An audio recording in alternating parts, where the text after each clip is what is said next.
Okay, good morning. This video discussion is about the tectonic plates or the two types of crustal material in tectonic plates.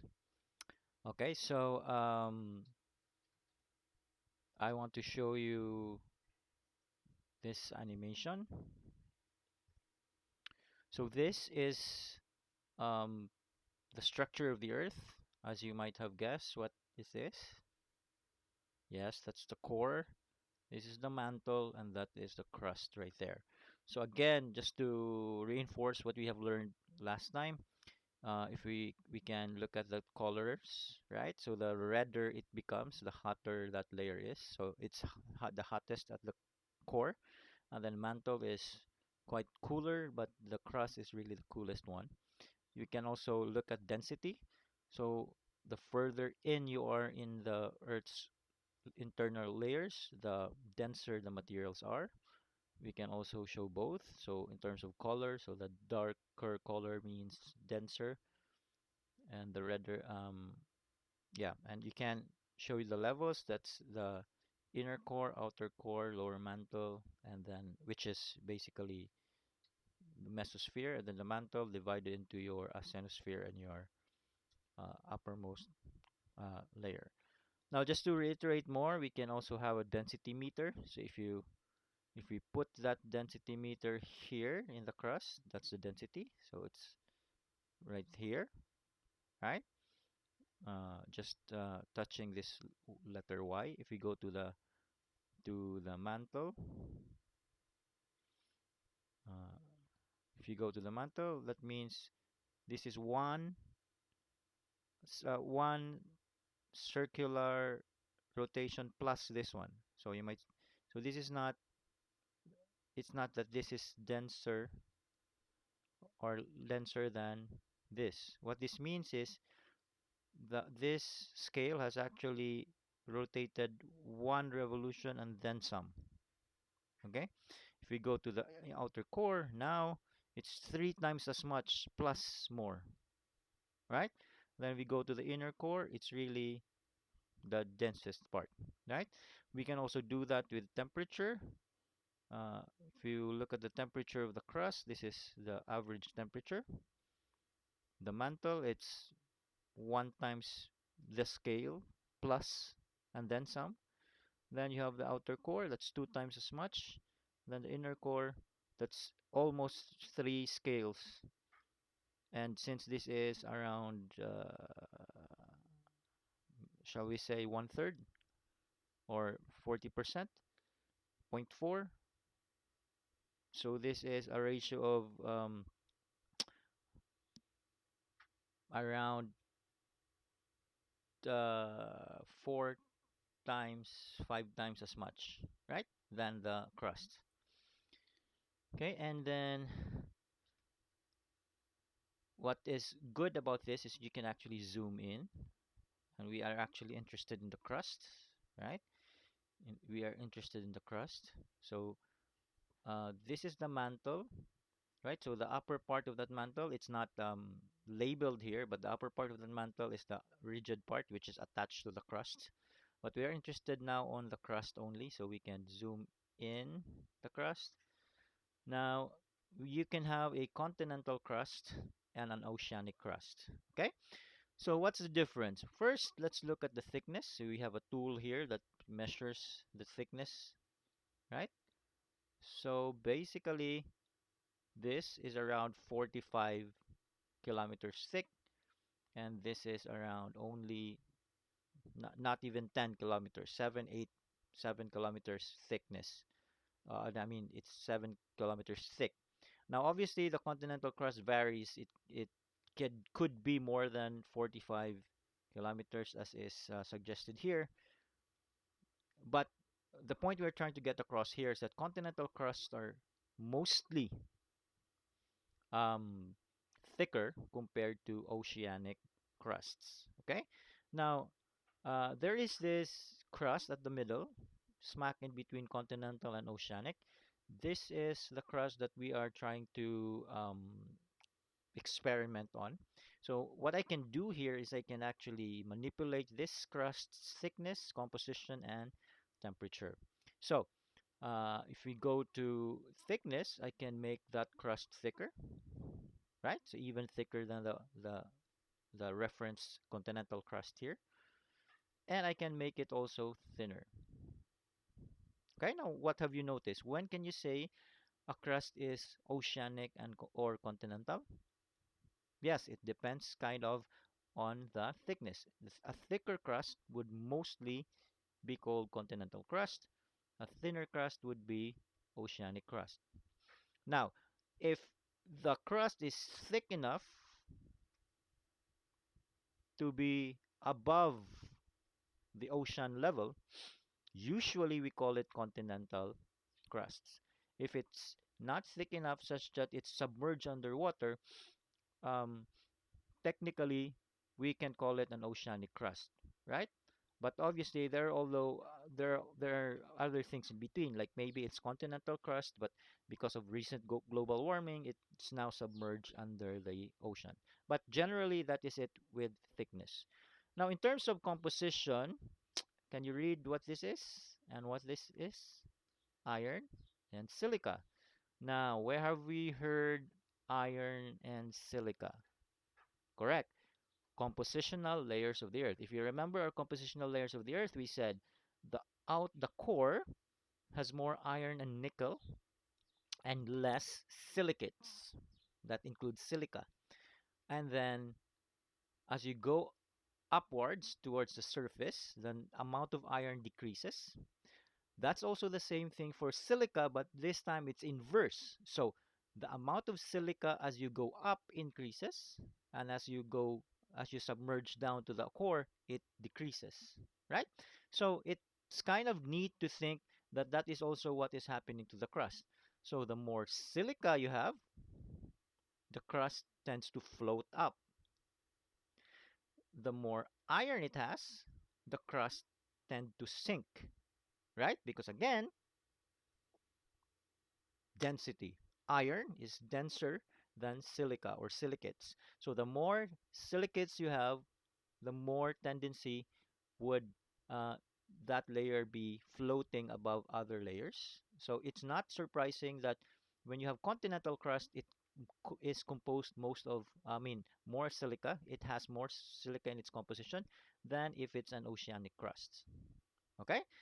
Now, given all things equal, you can also have temperature. If you have a crust that is warmer and crust that is cooler. I don't know if that was um, more explicit, that was clear, but let me slide this, let me change the slider and observe what happens to the crust.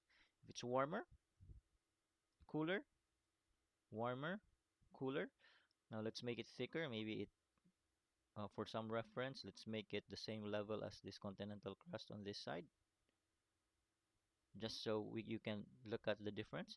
If it's warmer, cooler, see? So the warmer it is, the more it floats, right?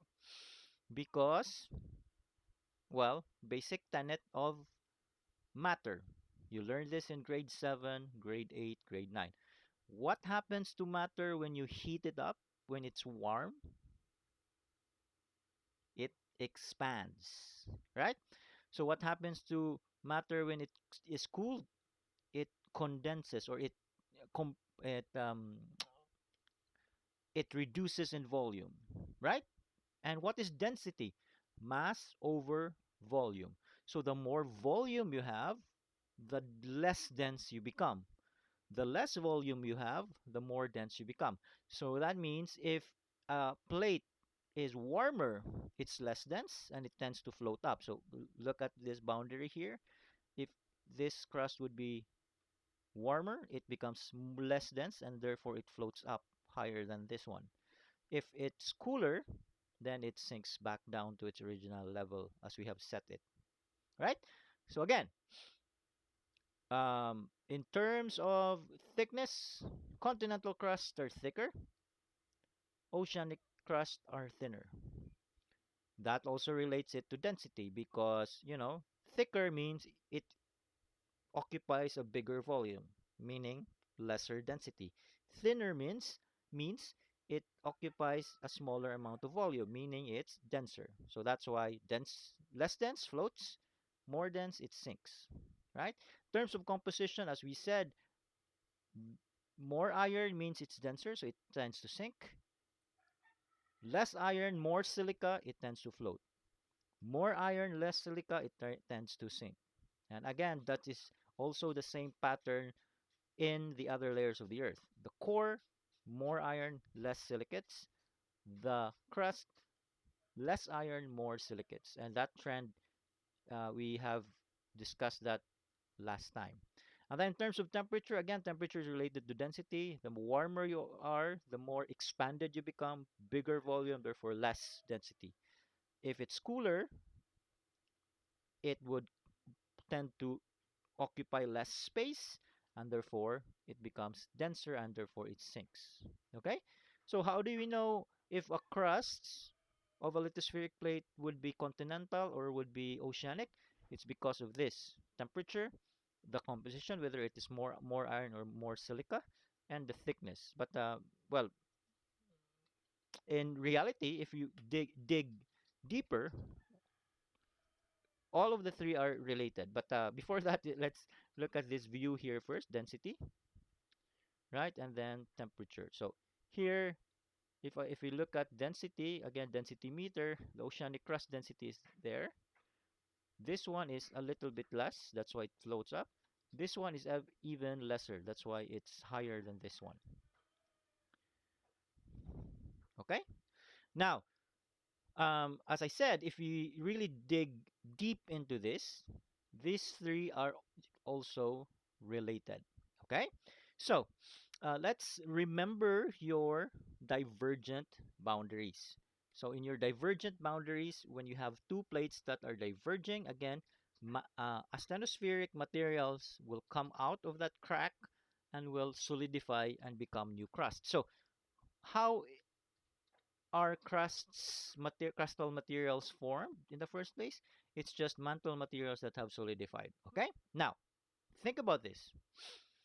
What if what is the difference between a crack under the ocean, right? Magma comes out versus a volcano, for example, where magma comes out and then gets exposed on the surface of the earth.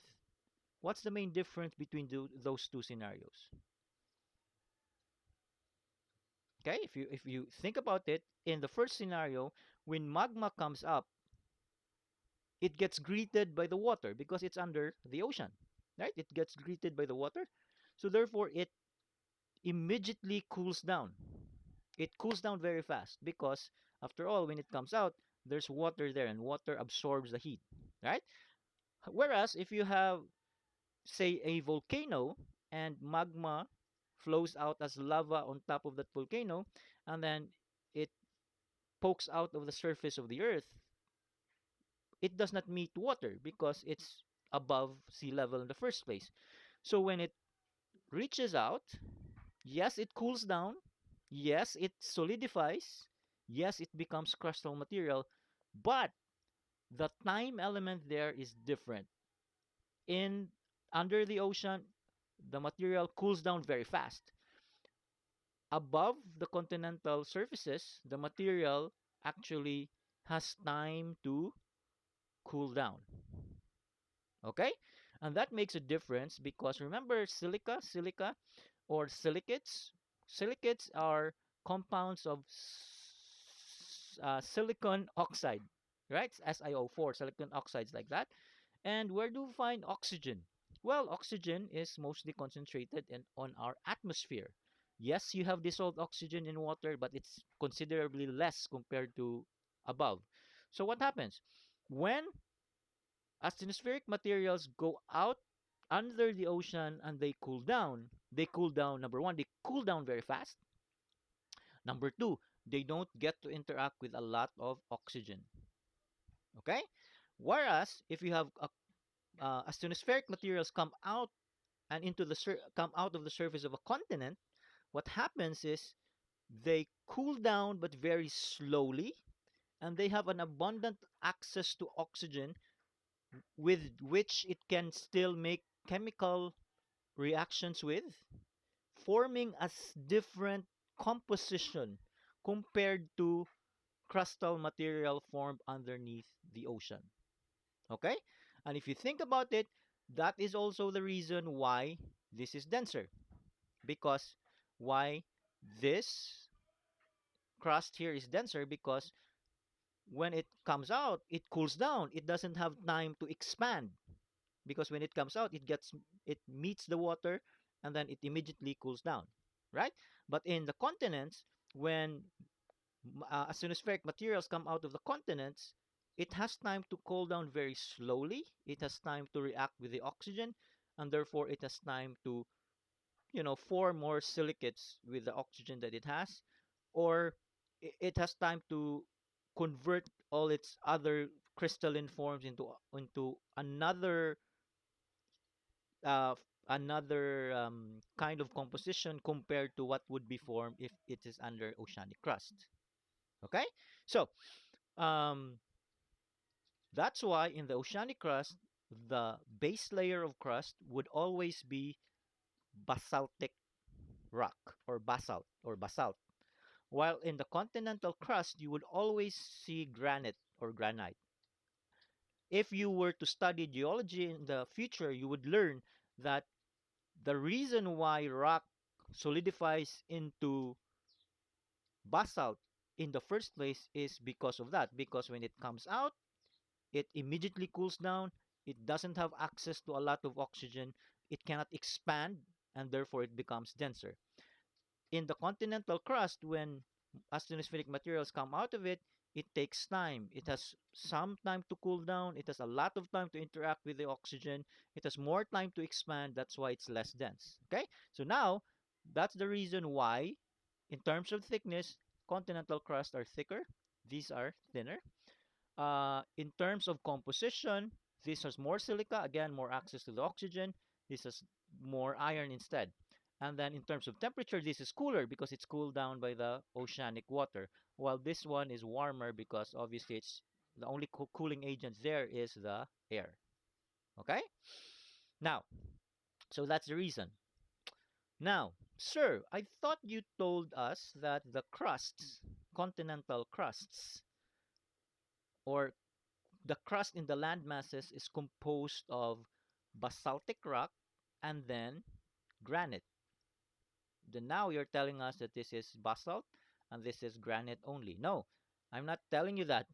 um, what I try to mean is all land masses were once oceanic crusts. Okay, so what happens is, for example, you have a volcano here. Just an example, something that we will discuss in module 3. But if you have a volcano here, okay, magma from the asthenospheres comes out, it cools down very fast, it becomes basalt, right? But what if that volcano is so active, so persistent, that it spews out more magma and more magma and more magma? So what happens is this oceanic crust would become thicker and thicker and thicker until such time that it pokes out of the ocean surface, right? So when it pokes out of the ocean surface and then more asthenospheric materials come out, what happens now? That means that new asthenospheric material doesn't get cooled down by the water because it's now exposed um, exposed to the air. It's not now underneath the water. So what happens is that new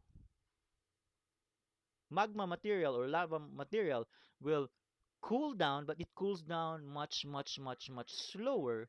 So therefore, what is formed there would be granitic rock or granite, not basaltic rock. So what I'm trying to say is all continents, we can think of them as all of them started as oceanic crusts, and then it more and more magma materials piled up until such time that all those materials poked out of the water. And then when even more materials are created, now it would form not basaltic rock but granitic rock. So that's why now in our continents, you always see a base layer of basalt and then granitic rock. But in ocean floors, you only see basaltic rock and then the siltation. In continental land masses, you have basaltic rock, granitic rock, and then the soil. In oceanic floor, you only see basaltic rock, and then you now have the equivalent for the soil, which is siltation. Okay, so I hope that clarifies the two types of continental crusts. I mean, the two types of crust. You have oceanic crust and continental crusts. So I think that would be all for this video at least.